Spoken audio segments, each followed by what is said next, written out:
wabarakatuh. Perkenalkan, nama saya Adelia Natasha dari kelas Perbankan Syariah A semester 1 NIM 0503213070. Di sini saya akan menjelaskan bunga sederhana. Time value of money.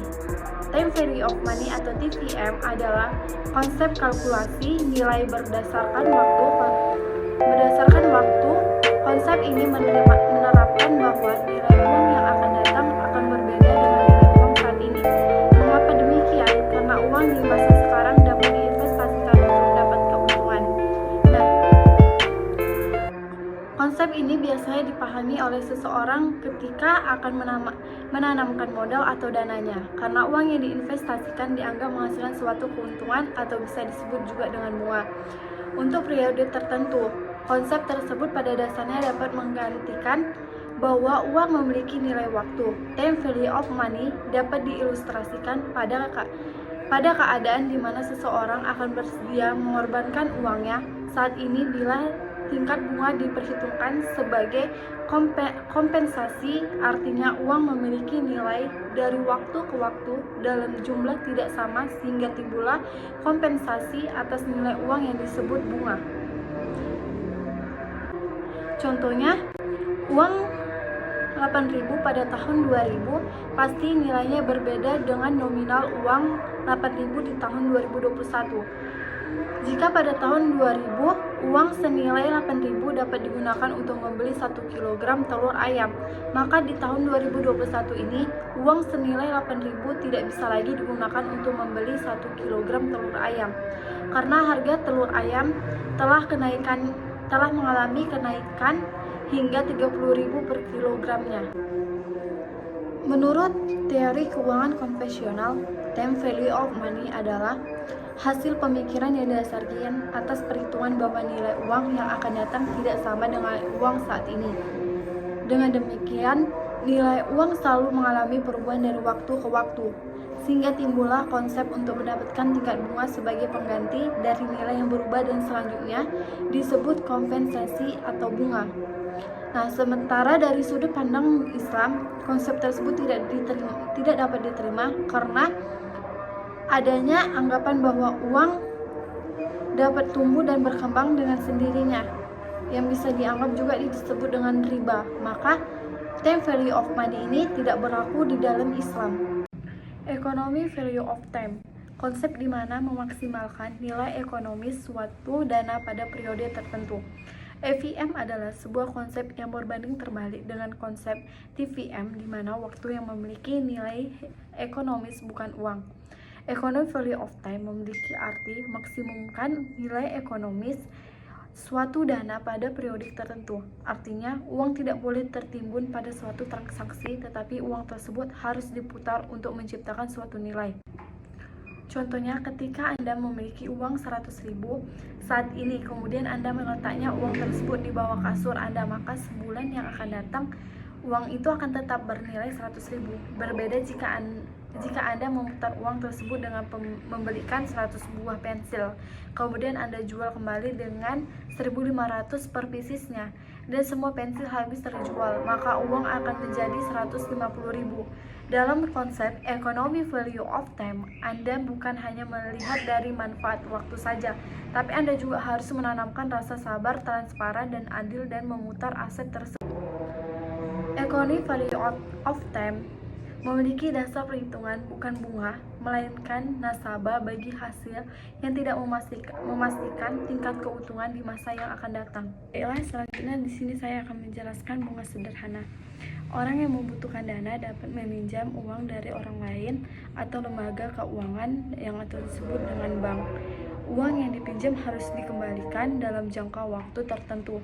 Bagi pihak yang kekurangan dana, nilai uang yang mereka pinjam akan bertambah sesuai jangka waktu karena uang tersebut menghasilkan bunga. Jika bunga dihitung berdasarkan awal kita meminjam, disebut dengan bunga sederhana atau simple interest.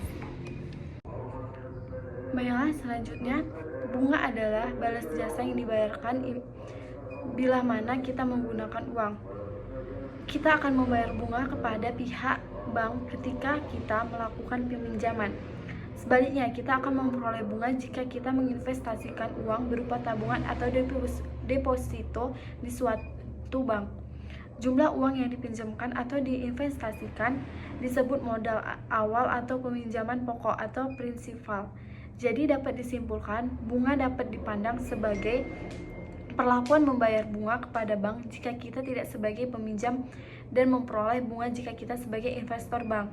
Jika bunga yang diberikan atau dibebankan kepada kita bersifat setiap waktunya, maka disebutlah sebagai bunga sederhana. Nah, bentuk umum dari bunga sederhana yaitu SI sama dengan PRT. SI sama dengan itu simple interest atau bisa juga disebut dengan bunga sederhana. P itu prinsipal atau disebut pokok. R itu interest rate per annum atau bisa juga disebut dengan tingkat bunga per tahun. Dan T itu time atau waktu dalam tahun. Perhitungan bunga ini dilakukan sekali saja pada akhir periode. Nah, menghitung jumlah hari dalam menentukan akumulasi ataupun jumlah seluruhnya, nilai uang dalam pinjaman adalah sebagai berikut. S sama dengan P tambah SI, S sama dengan P tambah P, PRT, S sama dengan P kali 1 tambah RT. Selanjutnya ke contoh soal, yaitu berapakah total yang harus dibayarkan dari pinjaman senilai 800.000 setelah 90 hari dengan tingkat bunga biasa 8% per annum. Nah, sebagai kita diketahui yaitu P-nya 800.000, R-nya 8%, T-nya 0,25 atau bisa juga kita dengan bagikan 90 bagi 360. Ditanya itu S itu rumusnya sama dengan P kali 1 tambah RT. Nah, kita masukkan P-nya 800.000 dalam kurung 1 tambah R-nya 8%, T-nya kali 0,25. Nah, kita kerjakannya itu dari dalam kurung dulu, baru kita kalikan dengan 800.000-nya. Jadi 800.000 dikali 1,02 mendapatkan hasil 816.000. Jadi jumlah yang harus dibayarkan saat jatuh tempo adalah 816.000. Selanjutnya di sini saya akan menjelaskan bunga tepat dan bunga biasa. Perhitungan waktu untuk bunga sederhana adalah dalam tahun. Waktu dalam tahun dinyatakan dalam bulan dan dalam hari. Nah, yang pertama itu tahun dalam bulan memakai rumus T sama dengan jumlah bulan dibagi 12. Nah, yang kedua itu tahun dalam hari.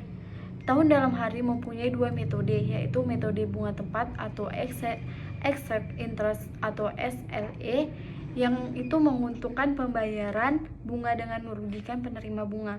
Biasa digunakan untuk deposito dan tabungan, yang mewakilkan rumus T sama dengan jumlah hari per 365. Dan metode kedua itu yaitu metode bunga biasa atau ordinary interest atau SLO.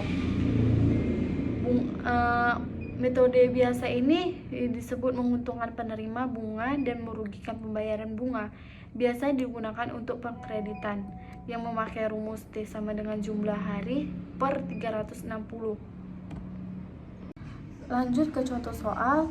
Hitunglah bunga tepat dan bunga biasa dari sebuah pinjaman sebesar 20 juta selama 60 hari dengan bunga 8% per annum. Nah, seperti kita ketahui P-nya 20 juta, T-nya 60 hari, R-nya 8% per annum. Bisa juga kita desimalkannya itu menjadi 0,08. SLE sama dengan P kali R kali T.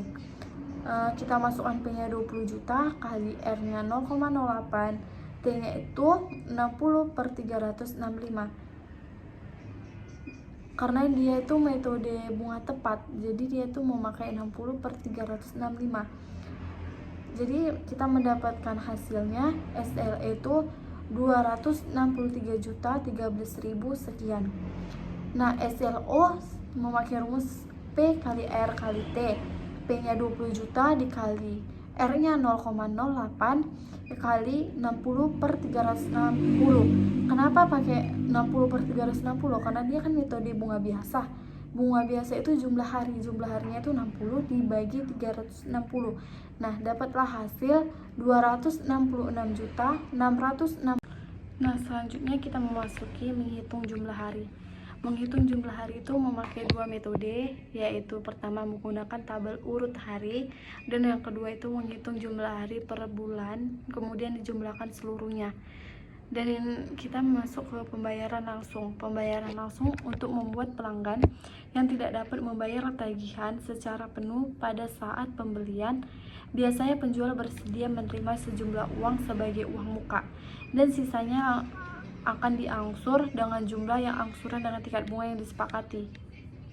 Nah, perhitungan nilai uang saat ini atau percent value menunjukkan berapa besar nilai uang yang akan diterima pada N tahun yang akan datang. Jika nilai pada saat sekarang, perhitungan nilai sekarang atau percent value atau discounting berhubungan terbalik dengan perhitungan nilai yang akan datang atau future value. Berganda atau majemuk atau compounding, lebih ringkasnya yaitu percent value menghitung nilai uang yang akan datang berdasarkan nilai yang sekarang. Nah, sedangkan future value menghitung nilai uang yang akan diterima mendatang berdasarkan bunga berganda atas uang yang dilakukan sekarang.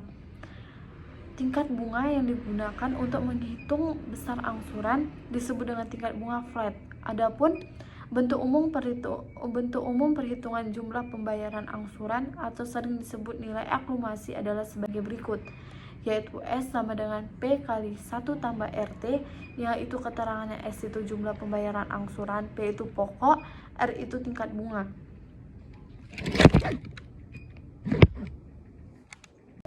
Selanjutnya kita masuk ke contoh soal, yaitu seorang pedagang handphone menjual seharga 1 juta dengan kesepakatan pembeli membayar 200.000 sebagai uang muka dan sisanya diangsur sebanyak 5 kali sama besarnya setiap bulan. Atas transaksi ini pembeli dikenakan bunga sebesar 10% per annum. Hitunglah jumlah pembayaran angsuran yang diterima oleh pedagang. Nah, P-nya itu 1 juta dikurang 200.000 menjadi 800.000. Nah, R-nya itu 10% per annum. T-nya 5 bagi 12 yaitu 0,4167. Nah, kita masukkan S sama dengan P-nya 800.000, 1 tambah 0,4167. Nah, mendapat hasil 433.336 perak. Maka besar angsuran setiap bulan adalah 833.336 perak dibagi 5 bulan, yaitu menjadi 166.667 perak. Jadi seorang pembeli itu mengasih ke pedagang sebesar 166.667 per bulannya. Sekianlah penjelasan dari saya tentang bunga sederhana. Jika saya ada salah perkataan atau atas penjelasan saya mohon maaf. Saya sudahi. Assalamualaikum warahmatullahi wabarakatuh. Indonesia is the most beautiful land in the universe. The land where we were born. The nation where we grew up. So many colors that live together in